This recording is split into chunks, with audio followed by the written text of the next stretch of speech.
You can't manifest freedom if you don't feel free. Have you ever looked around and thought, why do I feel so stuck when I've tried everything to change my life?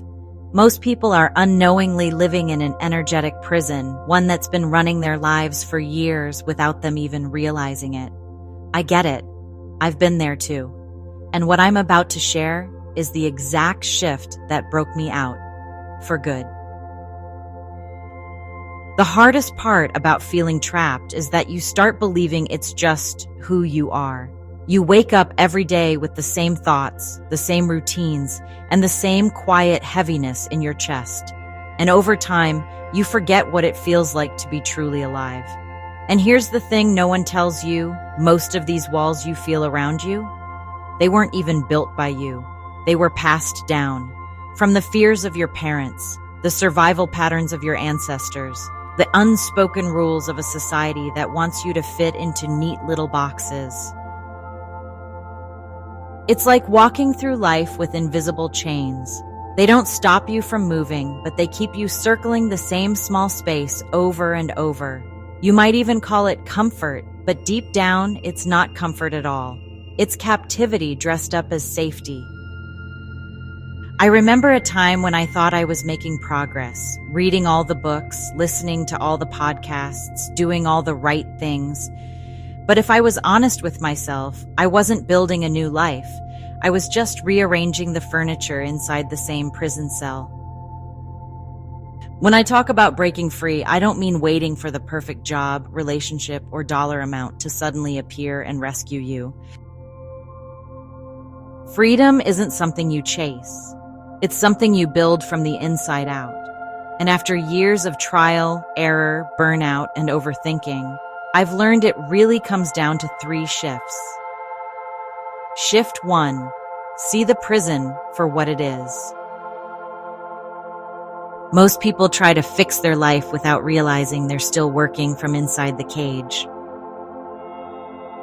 And here's the truth. The walls aren't real. They're made of words, beliefs, and imagined limits that were handed to you before you could even choose for yourself. This is where we have to question, whose voice is that in my head? Who decided what I'm allowed to want, to have, to be? The moment you see the story as just a story, you create space for something new to take its place. Shift. 2. Regulate the body, rewire the mind. You can't think your way into freedom if your nervous system still believes you're in danger. If your body's on high alert, your mind will keep running the same survival programs. That's why I use simple, science-backed practices to calm my system and process old emotions fully. Things you can do in just a few minutes a day. Because once the body feels safe, the mind stops chasing old problems and starts imagining new possibilities. And lastly, shift 3. Embody the energy now. This is where the magic happens, and where quantum principles and consciousness really change the game. Don't wait until your life proves you're free to feel free. Feel it now. Live from that frequency now. Speak, move, choose as though it's already here. That's when you start attracting the relationships, opportunities, and synchronicities that match who you've decided to be. And for me, a huge piece of this clicked when I learned about my human design.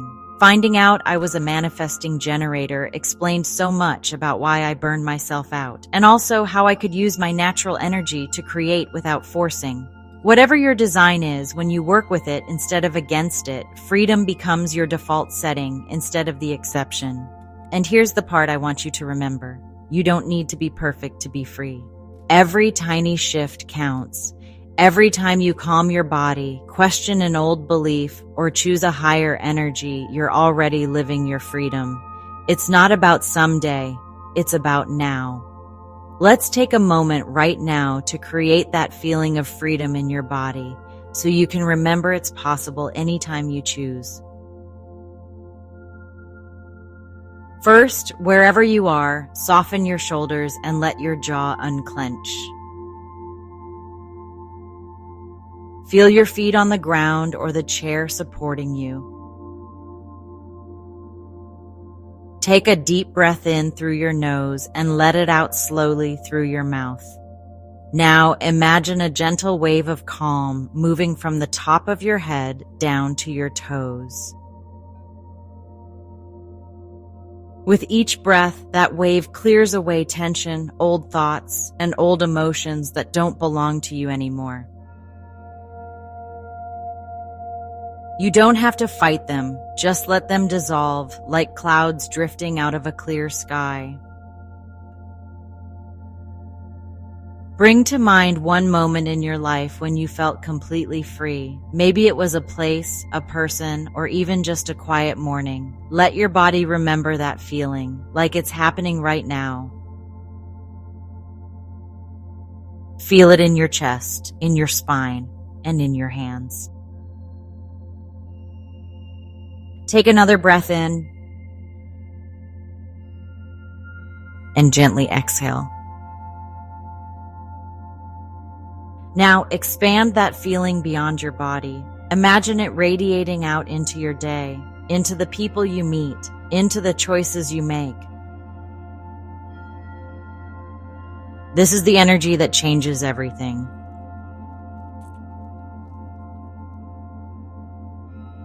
Now stay here in this moment for just a second longer. Now come back to center. Here's the tricky part.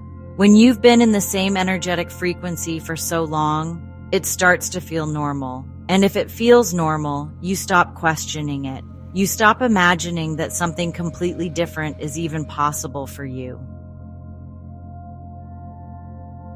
But your soul never stops knowing. That's why, even when everything looks fine on the outside, there's that quiet ache, that restless voice that says, "This isn't it. There's more." And that voice isn't wrong. It's not here to torture you. It's here to wake you up. Because the truth is, you were never meant to stay in that cage. And the key to getting out isn't about chasing something new. It's about embodying the energy of freedom right now, before the circumstances change. What you just felt, that lightness, that calm, it's just the beginning. Most people live their whole lives not even realizing they're carrying the weight of those invisible walls. And the first time you feel them loosen, it's like the air changes. You breathe differently, you stand differently. But here's the thing, freedom isn't a one-time event, it's a practice. You don't walk out of a mental or energetic prison all at once. You open one door at a time. Some days, you'll feel that open space easily. Other days, your mind will try to pull you back into the old familiar room. That's why it's not about forcing yourself to be positive or putting on a happy face. It's about choosing a different frequency, a state that feels real and grounded, not fake. And the more often you return to that state, the more natural it becomes. I've lived this. I know what it's like to carry those walls for years, thinking they were just part of me, until one day they weren't. And that didn't happen because I read one book or heard one inspiring talk. It happened because I kept coming back, hearing the truth over and over, letting it sink deeper each time. So if this resonated with you, don't just stop here. Come back tomorrow, listen again, watch the next video. Not because one video will change your whole life, but because the more you hear this, the more your mind, your body, and your soul remember. You were never meant to live in a cage. You can start your day with this feeling, even before your coffee, even before the to-do list, so that no matter what happens, you stay anchored in your own freedom. And every time you do, another door opens. Be sure to like, share, and subscribe to Wise Intuition so you don't miss what's coming next. Part 2 of this video will be released soon, and if you're curious about your human design, you can support this channel while gaining deep insight into yourself with a personal reading from me. I'll leave the link in the description for you. If you would like more meditation-type videos, check out my brand new channel, Divine Frequency Meditations. See the link in the description. Until next time. See you soon, beautiful soul.